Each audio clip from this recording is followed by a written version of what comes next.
আসসালামু আলাইকুম। Hello everyone, Shiuli's family থেকে আপনাদের শিউলি আপু চলে আসছি। আর শিউলি আপু আসা মানেই তো নতুন কোনো রেসিপি, আর সেটা দেখতে হবে খুব লোভনীয় আর খেতে হবে খুব সুস্বাদু, সেরকম রেসিপি নিয়ে আসছি। তো শিউলি আপুর রান্না মানেই তো দেখতে হবে একটু ধৈর্য সহকারে। আজকে সেরকম একটা লোভনীয় রেসিপি দেখাবো। একটা কড়াইতে সামান্য বাটার একটু তেল দিয়ে দিছি বেশ খানিকটা রসুন কুচি। তারপরে দিয়ে দিলাম 2-3টা শুকনো মরিচ 2 টুকরো করে। আর মরিচগুলো এত সুন্দর ছিল, একেবারে লাল টকটকে। মরিচটা কিন্তু বেশি ভাজা যাবে না, সামান্য একটু ভাজা হয়ে গেলেই তারপরে এখানে আমি সবজি অ্যাড করে নিব। তো আমি অফ ক্যামেরায় কিন্তু সবজি কেটে নিছি, সেই সবজিগুলো এখন এখানে দিয়ে দিব। তো এই তো দিয়ে দিতেছি সবজিগুলো। এইখানে সামান্য একটু একটু করে কয়েক রকমের ক্যাপসিকাম, অর্ধেক পেঁয়াজ আর হচ্ছে একটা টমেটোর অর্ধেক বিচি ফেলে কেটে নিছি। একটু নেড়েচেড়ে দিয়ে দিলাম সামান্য একটু গরম পানি। তো এটার কালারটা যেরকম সবুজ লাল হলুদ আছে ঠিক সেরকমই কিন্তু থাকবে, দেখবেন রান্নার পরে।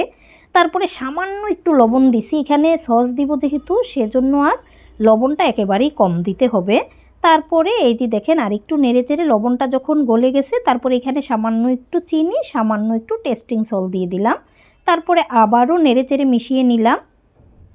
এই যে দেখেন একদম কালার কিন্তু এখনও ঠিক রয়ে গেছে, এটা খাওয়া পর্যন্ত এরকম ঠিক থাকবে। তারপরে দিয়ে দিলাম সামান্য একটু সাদা গোলমরিচের গুঁড়ো, দেখতেই পাচ্ছেন।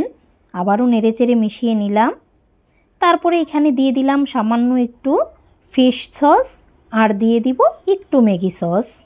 বললাম না সেজন্য লবণ একেবারেই কম দিয়েছি। তারপরে এই যে নেড়েচেড়ে আবারও মিশিয়ে নিতেছি।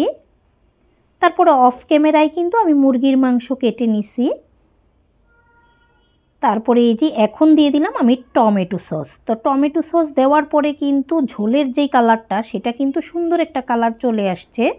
তারপরে দেখি যদি লাগে আর একটু সস দিব, আর না লাগলে তো যতটুকু দিছি সেটাই হবে। তারপরে ওই যে মুরগির মাংস কেটে নিয়েছিলাম অফ ক্যামেরায়, সামান্য একটু ডিম ফেটে দিয়ে এই মুরগির মাংসটাকে আমি হালকা ভেজে নিয়েছিলাম।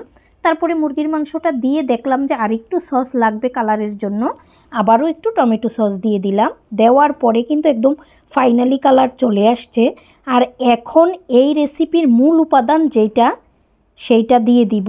তো আরেকটু ওয়েট করে ধৈর্য সহকারে দেখেন আজকে কি দিয়ে এই রান্নাটা হচ্ছে। আর এতটাই লোভনীয় স্বাদের ছিল এই রান্নার রেসিপিটা। তো দেখাচ্ছি, এই তো মূল উপাদান হচ্ছে আনারস। তারপরে এই যে ছোট টুকরো করে আনারস কেটে দিলাম। আর ওই যে অর্ধেক টমেটো ছিল সেইটাও বিছি ফেলে আবারও কেটে দিছি। এই আনারস আর পরের টমেটোটা থাকবে আস্ত আস্ত, আর আগে যেই টমেটো দিছি সেটা কিন্তু গলে গেছে। তারপরে এই যে দেখতে পাচ্ছেন কেমন একটা আঠালো আঠালো ভাব চলে আসছে, এখানে কিন্তু কোনো প্রকারের কর্নফ্লাওয়ার দেওয়া হয় নাই। তারপরে দেখেন কি সুন্দর পেঁয়াজ পাতা দিয়ে দিলাম। তো এই পেঁয়াজ পাতাগুলো কিন্তু একদম ফ্রোজেন করাই থাকে আমার বাসায়, তো সেখান থেকে একটু পেঁয়াজ পাতা দিয়ে দিলাম। কত সুন্দর কালার দেখতে পাচ্ছেন, ওই যে লাল হলুদ সবুজ বললাম না যেরকম কালার ঠিক সেরকম একটা কালার থাকবে। তারপরে একটা সার্ভিং ডিশে নিয়ে নিলাম। তো ছেলেরা তো যখন ওর দাদি থাকে তখন দেখা যায় সন্ধ্যায় ওর দাদি রুটি খায়, ওরাও কিন্তু সাথে সাথে রুটি খাওয়া শিখে গেছে। এখন সন্ধ্যা হলেই বলে আজকে ভাত খাবো না, আমরা রুটি খাবো। আর রুটি তো আর মাছের তরকারি দিয়ে খেতে ভালো লাগে না, তাই ওদেরকে এরকম একটা রেসিপি করে দিলাম, এখন ওরা রুটি খেতে বসবে।